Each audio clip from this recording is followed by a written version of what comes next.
Hey guys, my name is JessiMew, and welcome back to Camp W. In the last episode, Lil stumbled through a mysterious portal deep in the woods after escaping her strict summer-stealing mother.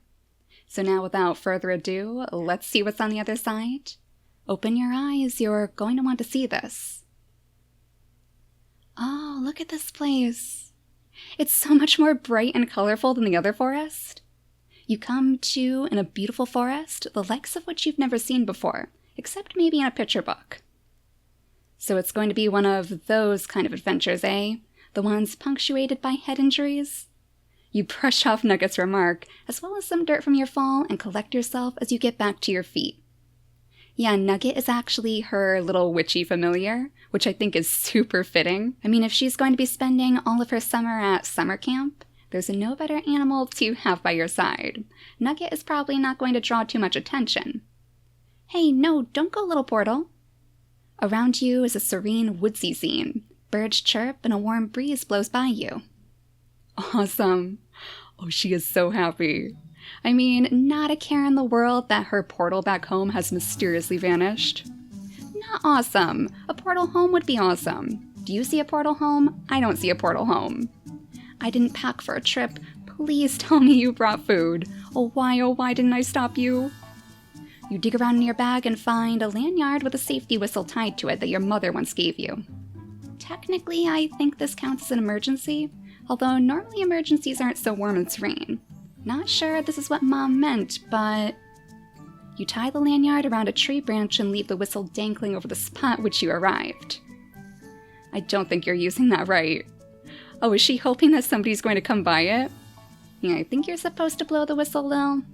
This way we'll know where that portal was. I'm sure we can figure out how to open it later. Now you're some kind of survivalist? Psh. I love Nugget. I think he is probably my favorite character so far. Nugget scurries into your bag and closes it behind him. It hums with the vibrations of a tiny squirrel shaken up by bad decisions.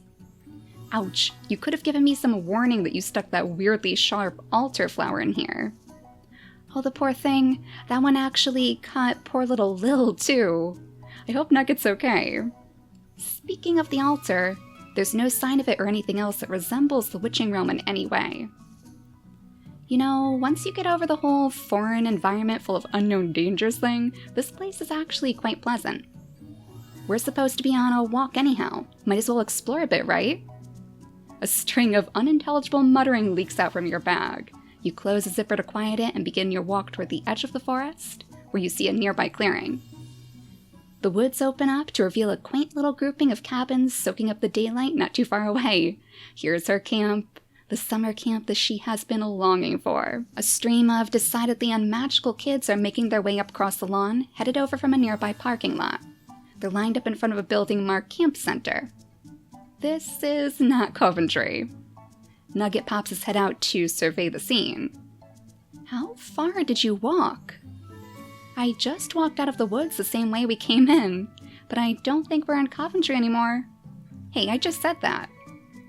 You had to reach into that portal, didn't you? Do you think, go with me here, it's at all possible that we just traveled out of the witching realm and into the human realm? Don't they always say that the two are separate yet intertwined? Yeah, I believe the narrator actually said that the witches may have been put away, either for their own safety or the safety of the humans. So I wonder if we'll get a little bit more backstory on that. This is me not making a comment about how you probably should have paid more attention in school like your mother always said. You ignore the comment Nugget didn't just make. It just feels so familiar, like we didn't travel at all. But here we are, and these kids, they don't look especially magical, but they don't seem so bad otherwise. Is inter-realm travel possible? Sure. Likely? Come on. The amount of power it would take to move between the realms would be impossible for you to pull off. You know, I'm starting to wonder if maybe Gaji went through here too. She seemed to know a little bit more about humans, and we saw her locket there. I don't think that even Gaji and your mom combined could do that. Peek through, maybe. Waltz through? That kind of thing only happens in movies and comic books. You take a second to consider having more magical power than the rest of your family combined, and the size of the resulting ear-to-ear smile almost breaks your face. Well, imagine what her mom would think. Then I guess you should start calling me Sorcerer Lil, Wanderer of Realms, Maker of Portals. Ignorer of Squirrels. I prefer Maker of Portals. Alright, Portal Maker, so you brought us to the human realm. Now what? Just then, one of the human kids walks past you, strumming a ukulele. First day of summer camp, it's finally here. Middle school blues, time to disappear. Sun on my back, hope I sign in soon. Gotta get started in my afternoon. I'm at Camp Wu Piche? Who is this, Sid? Oh, our very first human? The odd, ukulele-ed kid joins in a line of campers. Intrigued, you follow his siren song. Oh, he has a little shark on his ukulele? And it looks like he even has like an octopus on his jacket. That's pretty cool. I'm at Camp Wu Piche. Alright, so here's Sid, the very first human to join our book of characters. And he has the most interesting jacket. Something tells me that he would be quite impressed if we did tell him about the witching realm.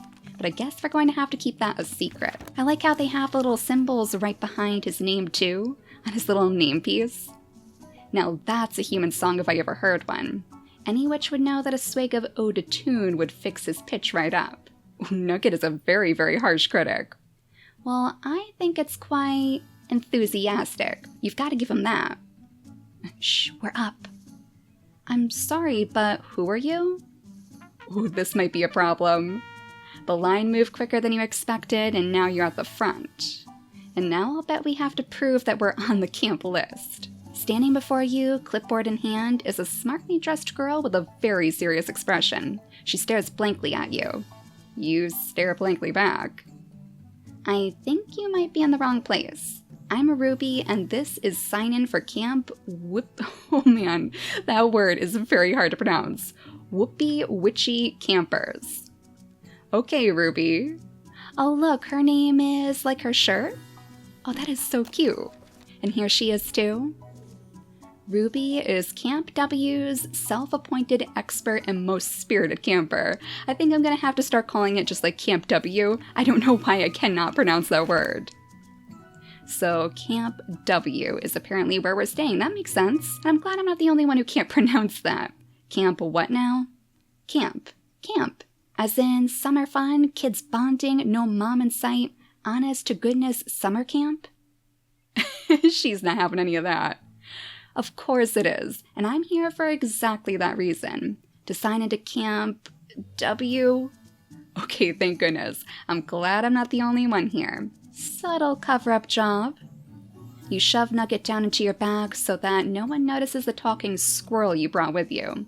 You're not sure if they have talking squirrels in this realm, but just to be on the safe side. Well then, you must be on this list of new campers. Obviously, I remember you if you were here last summer, or any of the past 5 summers before.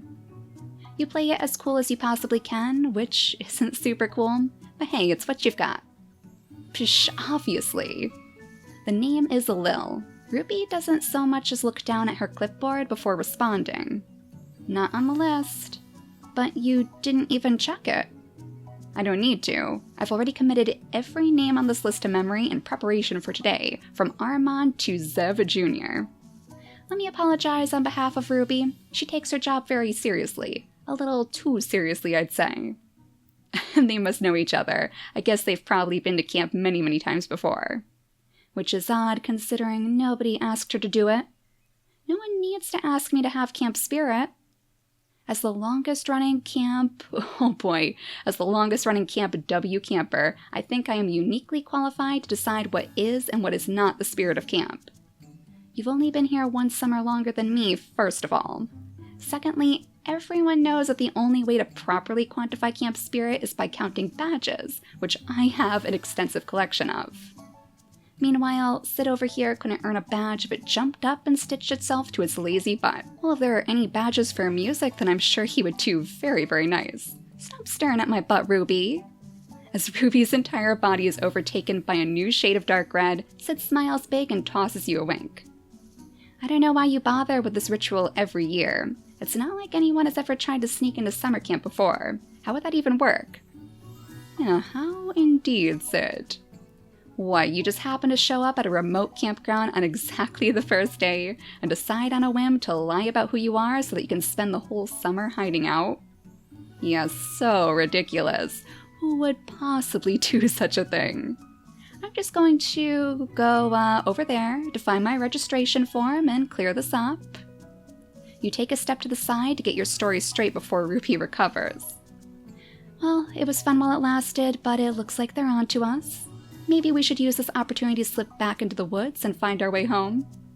But we just got here, and I've always wanted to go to summer camp. Besides, aren't you the slightest bit curious about the human realm? Yeah, I'm curious what they do to uninvited witches and talking squirrels. You heard that, kid. They don't expect anyone to sneak in, which is exactly what we want. They'll never see it coming. Now's the perfect time to put some of my crafting abilities to use. Luckily, I've got a bunch of ingredients still in my bag that we can use. Like that flower, maybe? Mom says I need to work on my magic? Psh, I'll show her. You dig around in your bag for a few specific ingredients that you know are in there somewhere. After a second, you've collected 3 things. A bit of birdseed, a few dried skyflower petals, and... Nugget, let me see your paw. Sacrificing me to get out of trouble is a trick you can only pull once, you know. You're safe, I promise. Just put a paw out real quick. What on earth is she going to do with all those seeds? You scrape off a bit of dirt from under Nugget's nail. I needed some dirt, but I'm not sure if the human realm dirt will do. You rub the dirt, birdseed, and crumpled up flower petals together and casually sprinkle it on the ground. You devious little witch. Gachi's own Super Seed Bird Feeder Filler Trick? Super Seed Bird Feeder Filler Trick? Interesting idea, but I'm not completely sure if the animals of this realm will react to a foul weather spell the same way as they do back home. All you need to do is trace the sigil in your grimoire to cast the spell and find out. Okay, so the foul weather spell? It looks like we start here. Oh my goodness, like burning it straight into the book. It almost looks like a little bird. And since we were using birdseed, I'd imagine we're probably going to see some birds once we finish here. There we go. Well, that was super pretty. As soon as the seed hits the ground, an entire flock of birds begins circling overhead. A second later, there are so many birds that they nearly block out the sun. Oh yeah, that's not going to draw any attention. It works all right. That spell was supposed to attract a few birds, not all the birds. It's probably because they're not used to magic, right? Maybe the birds in the witching realm are a little bit more resistant to spells. This can't end well. You rejoin Ruby and Sid, who are staring up in amazement at the churning cloud of birds overhead. And then, the poop starts. Oh my goodness. A huge glob of it lands right on Ruby's head and drips down her perfectly pressed shirt. She looks at it in stunned silence. The next poop splashes right onto the sign-in sheet. There's no time for procedure now. We're under attack. Well, at least he's excited. Did I just get pooped on? We're all gonna get pooped on if we don't run for it. Ruby holds the clipboard over her head like an umbrella, and a hail of bird bombs destroys the sign-in sheet. This is not how my summer was supposed to begin. Well, I guess at least that helped us out, because it doesn't seem like they'll be looking for her name anymore. Ruby books it for the building behind her, leaving Sid and you to fend for yourselves. It'll be safe back at the bunk. Follow me. Alright, much better. You arrive at 2 bunks, one for the girls and one for the boys, connected by an adjoining deck. Seems pretty quiet still. Usually most people are here by now, but maybe they're just off doing something else. Yeah, like trying to run away from all of those birds that we just summoned. I'm going to see if Norm has set up the shop in the dining hall yet. You want to come? I'm going to get settled, I think. Thanks for your help with that girl. That's just Ruby's way. She means well, I think. Or at least I've always assumed that she does. Maybe not, though. And I'm Sid, by the way. Smell ya later. Sid marches off toward the dining hall, singing to himself as he goes. Oh boy, 'cause birds like us, baby, we were born to poop. Okay, Sid, you can enjoy your song somewhere else. Why aren't there more songs about the loyalty of squirrels? Before Nugget can switch the conversation back to himself, You hear the voices of more campers inside the nearby bunks, and reflexively reach over to stuff them back down into your bag. Yeah, I know the drill. I promise to only do this when I think you run the risk of embarrassing me and/or blowing up this entire operation. Reassuring. A girl you haven't seen before steps out of one of the bunks and nearly bumps right into you. Oh, I'm sorry. I wasn't looking where I was going. I'm new this summer, so I guess I can use the excuse of not really knowing the layout. Well, we're new too, whoever you are. Oh, Sophie! Oh my gosh, does she have cat earrings? Okay, I think we just found our new best friend. I'm Sophie. Yeah, here she is. The other new kid at camp, though it feels like I've known her forever. Yeah, something tells me we are going to be best of friends, Sophie. I'm still figuring out the place too. Don't even worry about it. Oh, wow, so you're another new camper like I am? It seems like everybody else already knows each other. They've already got the beds all divvied up with their names carved underneath them. First ever day at camp, honest. Practically my first hour. I definitely don't have a bed picked out yet. I don't know if I believe you. She leans in close, focusing in on your eyes in a way that makes you a little uncomfortable, though you do your best not to show it. I've already noticed that people at summer camps are oddly obsessed with pranks. You're sure you haven't been coming here your entire life? Are you pranking us, Sophie? Like, now I'm a little bit suspicious of you. Pretty positive. You don't have any older brothers or sisters who go here? Maybe she's already been pranked? Oh, can you imagine your first, moments in summer camp and you're pranked already? I'm an only child, actually. And your parents didn't meet for the first time at Camp W, fall in love, get married on the kickball field, and have the reception in the dining hall, and give birth to you roughly a year later in the infirmary? Nope.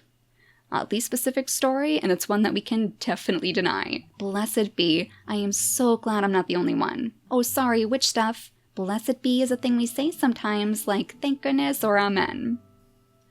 Oh, so she's a witch too? That's interesting. Hold on, did she just say witch stuff? Or is she like the human version of a witch? Not actually a witch, but she just really loves the idea of them? Because as far as I know, these humans aren't supposed to know that witches actually exist. Hold on, did you just say witch stuff? I promise not to put any bad spells on you. Every time I mention that I practice, people think I'm going to put a spell on them. I'm sorry, but that's not my thing. If I want somebody to do my homework or fall in love with me or whatever, I'll just convince them by using my personality. I am charming. Oh, interesting. So she's not a witch like Lil is, but she identifies as a witch, I guess. It's just that my personal spirituality is based around nature and the earth, so I've always been drawn to witchcraft. Poor Lil looks so confused. I guess she's never heard of this before. Also, black cats are the best, so being a witch has that going for it too.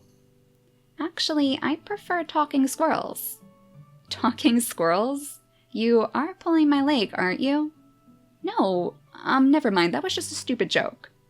Me, a joke? Oh boy, is he gonna pop out of her bag?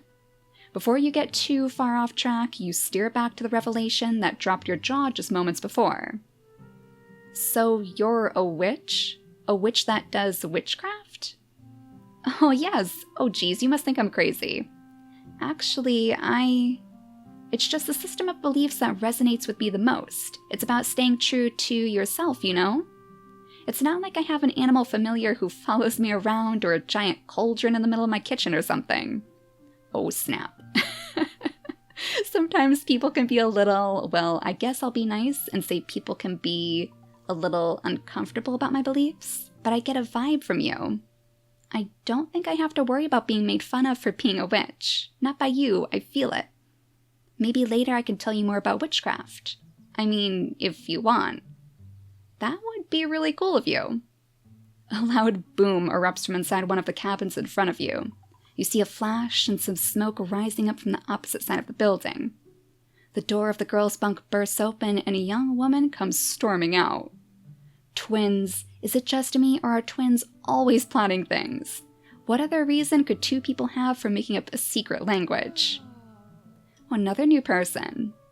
I'll never trust any twin ever again. I don't trust one twin, and I definitely don't trust two twins. Not after putting up with this pair. Hi, name's Piper. I'm one of the head counselors. Are you two twins? No, Piper, you don't have to worry about that with us. Piper is the girl's head counselor. I wouldn't mess with her. Yeah, she seems pretty hot-headed to me. No? Good, keep it that way. With that proclamation, Piper spins around and goes back into the bunk. I wonder what she has against twins. I can think of two good reasons. She must be talking about Ella and Ezzy. They're back in the girls' bunk destroying all of Piper's personal electronics. Come in and see for yourself? Why on earth would they be doing that, though? Inside the bunk, it looks pretty calm considering the small explosion that you just heard. Alright. Things in the human realm seem so normal, but also so not. I'm not quite sure we understand the problem. If you call it your spare battery, that means you have a primary battery. I told you my regular battery died. I only had my spare battery. However, if you require something all the time, then by definition, it cannot be called spare. Oh boy. At that point, why bother with the additional descriptor? Geez, I'm starting to see why she's having trouble with these two. Just call it my battery. Now we have the twins in our book, Ella and Ezzy. A highly volatile mix of curiosity and capacity multiplied by 2. Oh, they are going to be trouble for sure. Obviously, we wouldn't tamper with your battery. We know how important power is. It literally powers everything. But a spare? I swear, it has barely been half of one day and your little twin routine is already wearing thin. You can't confuse me by splitting your sentences in half. Or maybe you can sometimes, but I don't have to like it. You took my spare battery, used it in one of your kooky tween genius science experiments, blew it up, and now my phone is dead and I can't get to my texts. I suppose small miscalculations were made all around. Sometimes when you innovate, you make mistakes. It is best to admit them quickly and get on with improving your other inventions. You know, they might be a little bit eccentric, but something tells me that Lil and the twins could get into some pretty interesting situations together, with the magic and science combined. Steve Jobs said that. Alright. You two stay here. I'm going to see if they're hiring at the phone factory, because right now anything would be a step up for me. Before you have a chance to formally introduce yourself again, Piper is gone. Don't worry, we'll get her a new battery before she returns, and it'll hold twice the charge. She's not even technically supposed to be using her phone while she's at camp. Nobody is, counselors or campers. But rules are made to be broken, aren't they? That's Ezzy, by the way. And this is Ella. Alright, so Ezzy and Ella. I'll try my best to remember that. Ella has the purple monkey hat, which is absolutely adorable. Hi, I'm Lil. Just so you know, the explosion wasn't an accident, it was a distraction. We're extremely careful with flammables, honest. We're twins. When Ella and Ezzy speak at the same time, their voices sync up and overlap exactly, combining to create a startlingly strange frequency that immediately makes your brain feel very weird. Nice to meet you both. Sophie mentioned that there were lots of rules set by returning campers, like who sleeps where and whatnot. See, Ella, I told you. Oh, right, that. I promise you it's not sentimental. I left some diagnostic equipment behind at the end of last summer, and I wanted to make sure it was still in working order. Ella taps on her wristwatch, and there's an audible whirring from under one of the bunk beds. I thought it would be rather rude to ask anyone to endure sleeping directly above one of Ella's experiments, but we're almost done with that for now. Experiments? Directly under our beds? Piper mentioned something about you two being something of a pair of sci-fi whiz kids. I believe the phrase genius camp dropouts was tossed around. I don't think it counts if you drop out on account of being too smart. A few years ago, our parents tried to send us to a special science camp for high-performing students, but we took issue with the curriculum. Essentially, it boils down to this. Don't call it space camp if you're not at least going to try to get to space. Oh my goodness, these two are quite the handful. We were T-3 minutes when they scuttled our mission. You built a rocket to space and then tried to launch it? You see what I'm saying? If we could combine our witchy magic powers and their science skills, their science knowledge, we could do literally anything. Rocket? Rockets are so last century. We built a space elevator. So then what are you doing here at Camp W? Our parents decided we were doing enough calculations throughout the rest of the year. Now we use the summers for a different kind of study. You must unlearn what you have learned. Yoda said that. That just about clears it up for me. That clears up nothing for you, and it certainly doesn't explain the whirring sound. Then what's under the bed? I could tell you, but you wouldn't understand. This place has a secret. Every summer we learn a little bit more about it, but we still haven't cracked it yet. I wonder if that has something to do with our Lil. I've been running all kinds of measurements over the past year, and they just don't add up. It's as if... No, this'll sound crazy. It's as if Camp W is at the exact center of the universe. Sure, I'd say that sounds crazy, but then again, I've been accused of saying some pretty crazy things myself. In just the past hour, I've captured some incredible phenomena. But most of our tech is out at the old Camp W radio tower, KCWW. We should know more tomorrow. Phenomena in the past hour? Could it be? Yeah, sounds like they may have been picking up our portal. Before anyone can see you start to sweat, a loud bell rings somewhere across camp. I might be new to this camp, but I think I can tell a lunch bell when I hear one, and I am famished. Alright, so lunch is next. We just met tons and tons of people. I think that's probably a good place for us to end it out in this episode. And in the next one, it sounds like we'll be having our first lunch at Camp W. I'm glad you guys seem to be enjoying this game so far. It is really charming, and I'm having so much fun. So for now, thank you all so much for watching, and I'll see you all next time. Bye, guys!